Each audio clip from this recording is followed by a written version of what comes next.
يا مساء الفل، ازيكم يا جماعة عاملين ايه؟ يا رب تكونوا بخير.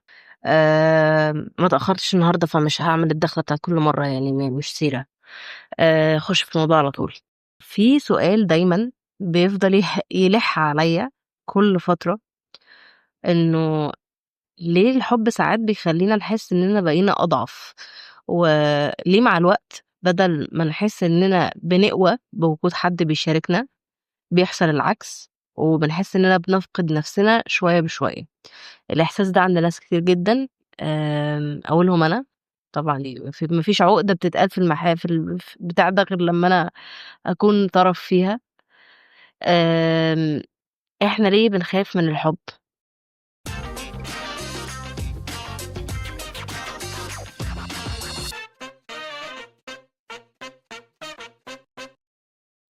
قعدت كده أفكر مع نفسي إحنا ليه ممكن نكون بنخاف من الحب، أو أنا ليه ممكن أكون باخاف من الحب، سواء مع حد أو مع صديق، مع حد قريب. باخاف من الحب عمومًا، أنا ما باحبش إن أنا أحب حد أصلًا. آمم، يمكن عشان وإحنا بنحب بنسيب بوابة صغيرة مفتوحة جوانا، فالبوابة دي بيدخل منها الخوف والقلق والتعلق والاحتياج وكل المشاعر اللي بتخلّي الواحد مش قادر يفرّق بين الحب وبين الاعتمادية. أنا مؤمنة إن ما فيش إنسان بيبدأ علاقة وهو ناوي يضعف، يعني ما فيش حد بيبقى حاطط في دماغه اللي هو إيه، أنا هابقى الطرف اللي ما عندوش حضور في العلاقة دي. ما فيش حد بيعمل كده. كلنا بنبدأ وإحنا شايفين إن الحب قوة، وده اللي إحنا كلنا بنبقى يعني من وإحنا صغيرين متسيستمين عليه، إن الحب بيقوي ما بيضعفش والجو ده. ف الحب قوة كأمان، كمساحة، كحاجة نكون فيها على طبيعتنا من غير خوف.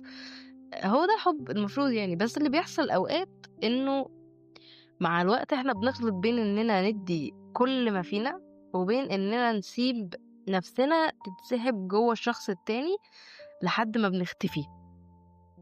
آمم، الضعف في الحب ليه وشوش كتيرة أوي. في ضعف بيخلّينا نغفر كل حاجة، كل حاجة حتى اللي بتكسرنا. في ضعف بيخلّينا آمم، نحس بالذنب لمّا نطلب اللي نستحقه.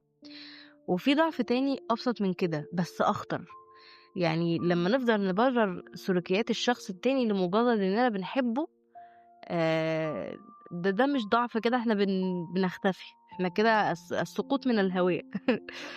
وهنا لازم نُقف لحظة، يعني نُقف كده ونفكر حبّة، إنه الشخص اللي بيقلل منك مش بيحبك، والشخص اللي بيخلّيك تشُك في نفسك عشان يفضل مرتاح مش بيحبك، والشخص اللي دايمًا بتحس إنك محتاج تطمن عليه بس هو عمره ما طمنك مش بيحبك. الشخص اللي كلامه بيوجع أكتر ما بيطبطب مش بيحبك. الشخص اللي وجوده دايمًا بيخلّيك قلقان بدل ما يخلّيك تهدى مش بيحبك. فالحب مش وجع مستمر، مش امتحان كل يوم، مش لغز تفضل بقى أنت تحاول تفُكّه عشان تفتكر إنك بتحب. الحب المفروض يبقى راحة مش اختبار صبر، يعني إحنا مش قاعدين نشوف مين فينا هيجيب أجل التاني الأول، ده مش طبيعي. آآ في دراسة عملها عالم اسمه هيلين فيشر. الدراسة دي بتتكلم عن إن الحب في بدايته بيشبه الإدمان. يعني المخ فعلا بيفرز نفس المواد الكيميائية اللي بيطلعها وقت المكافأة أو وقت السعادة اللي بيحس بيها لو شرب مخدرات. فده بيفسر ليه لما الشخص اللي احنا بنحبه يبعد بنحس بوجع حقيقي، مش مجاز، لا وجع فعلي. في ناس بتحس ان هي موجوع بجسمها بجد فيزيكلي كمان، كأنه انسحاب من إدمان. فده رغم إن العلم فسّر ده في مشاعر، إن المشاعر مش دايمًا بتفهم المنطق، فبرضه ما فيش معادلة تقول لك إمتى تبطّل تكون ضعيف، وإمتى تمشي، وإمتى تستحمل، وإمتى تصمد، وما فيش الكلام ده. بس في لحظة معيّنة إحنا بنحس إننا بقينا نسخة مش عارفينها، نسخة بتخاف تزعل، بتخاف تطلب، بتخاف تزعّل. وهنا السؤال الحقيقي، هو ده حب؟ يعني اللي أنا فيه ده، اللي أنا عايشه ده، حب والّا خوف من فقدان الحب؟ لان هو لو حب، فالحب ما بيعملش كل ده. يعني الحب مش من الطبيعي ان هو يخليني دايما قاعد في في fight or flight. مفيش الكلام ده. الحب الطبيعي ان هو يخليني دايما قاعدة مرتاحة. ده الطبيعي. فالتفرقة بين الحب وبين الخوف من فقدان الحب هي دي اللي هتحل المشاكل دي كلها. انا بالنسبة لي يعني في الكيس بتاعت انا اللي انا بشوفها في نفسي، ان انا ما باحبش أحب حد أصلًا، ما باحبش أحسّس اللي قدّامي إن أنا باحبه، ولو عملت كده باندم جدًا يعني، رغم إن أنا حد بيعمل ده وبابيّن لكل اللي أنا باحبهم إن أنا باحبهم، بس بعد ما بابيّن ده باخاف جدًا، جدًا، جدًا، باترعب، وباندم جدًا إن أنا عرّفتهم إن أنا باحبهم. ولو كنت في وقتٍ ما مثلًا في حد وهيبقى حُب أو حاجة، باجري، باجري بمعنى كلمة باجري، لإن أنا مش عايزة ده، مش عايزة أحب ولا حد هيحبني، سيبوني في حالي واتكلوا على الله، روحوا حبوا حد يعني لو حبيتوا حد غيري أنا مش هاتضايق.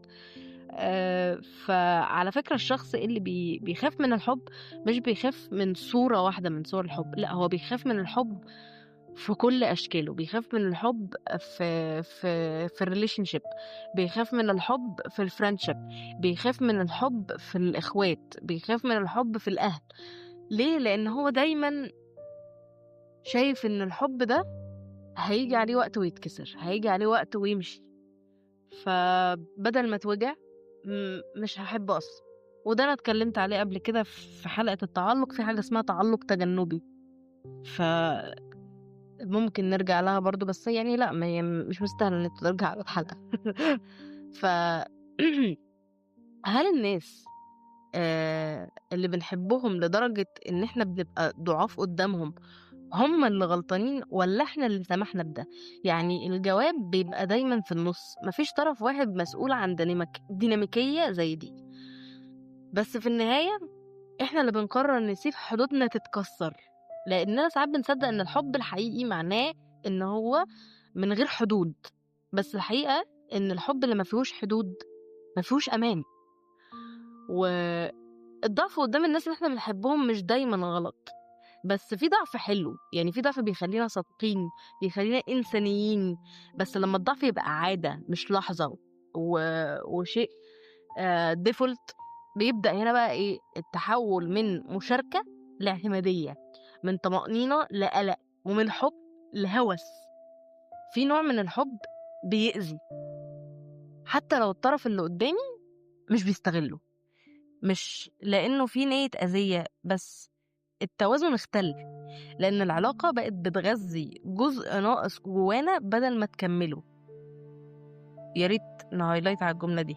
الحب في الطبيعي إن هو يزيد مش ينقّص، فلمّا الحب يبقى هو المصدر الوحيد اللي بنستمد منه قيمتنا، بنبقى في خطر. مش خطر إننا نفقد الشخص اللي قدّامنا على قد ما هو خطر إننا نفقد نفسنا لو هو مشي. الناس اللي بقت تخاف تحب مش دايمًا عاشوا تجارب سيئة. في ناس شافت إن الحب بيضعف اللي حواليهم، وشافوا إن الناس اللي هم يعرفوهم دول كانوا قويين جدًا، ولمّا حبّوا اختفوا. شافوا إن المشاعر ممكن تكسّر حتى أقوى الناس، فقرروا يحموا نفسهم من البداية. قرروا يبنوا جدار بين قلوبهم وبين أي احتمال وجع، بس الجدار ده مع الوقت ممكن يكون بيحميهم من الوجع فعلًا، بس كمان بيحميهم من الدفى اللي ممكن يحسّوه لو سمحوا بالحب في حياتهم. أنا مؤمنة إن الحب في أصله مش ضعف، بس اللي بيضعفنا هو اللي بنفهمه غلط عنه.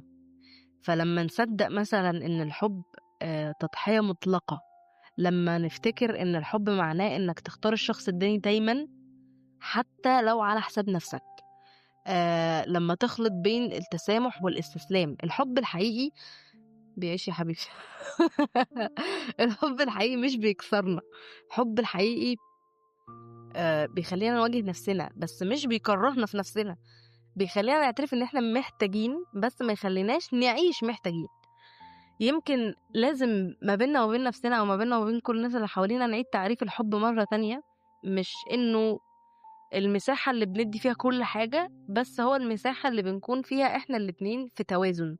حد يقدر يمدلك ايده لما تقع، مش يقرر يعيش مكانك. حد بيحبك وانت قوي، ومش بيحبك عشان انت محتاجه. فلما نحس اننا ضعاف قدام الناس اللي احنا بنحبهم، مش لازم نلومهم ولا نلوم نفسنا، بس نسأل سؤال واحد بس: هو انا ليه ضعيف؟ يعني انا ضعيف عشان بحب، ولا ضعيف عشان افقد الحب؟ انا قلتها صح؟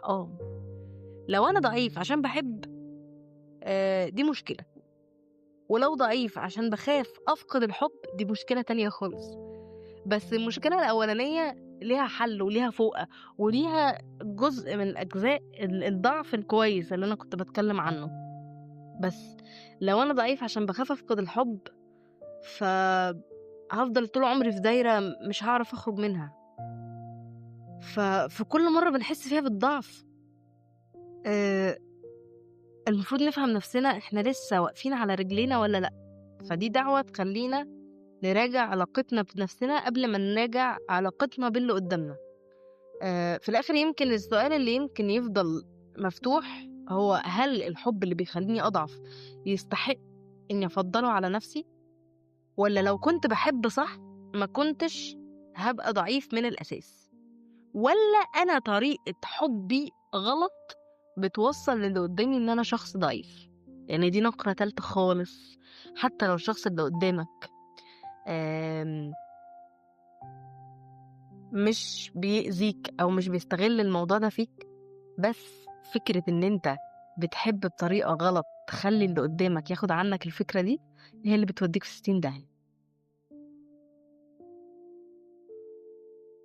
من وجهة نظري المتواضعة يمكن اخطر حاجة في الحب مش اننا نضعف، بس اننا نطمن لضعفنا ده ونفتكره حب. اللي بيحبك صح مش المفروض يطفي قوتك عشان يحبك، ولا المفروض انت تقلل من نفسك عشان هو يفضل قريب. الحب عمره ما بيخلينا نخاف نخسر، هو المفروض يخلينا نرتاح حتى لو خسرنا.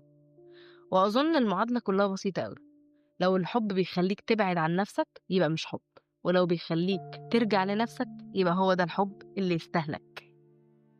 أم... يا رب تكون الحلقة عجبتكم. حلقة في السريع كده، مش عايزة أطول. وأتمنى لو في سؤال هنا أنا قلته تردوا عليه مع نفسكم، مش لازم تردوا في الكومنتس. وبس، إن شاء الله أشوفكم الحلقة الجاية.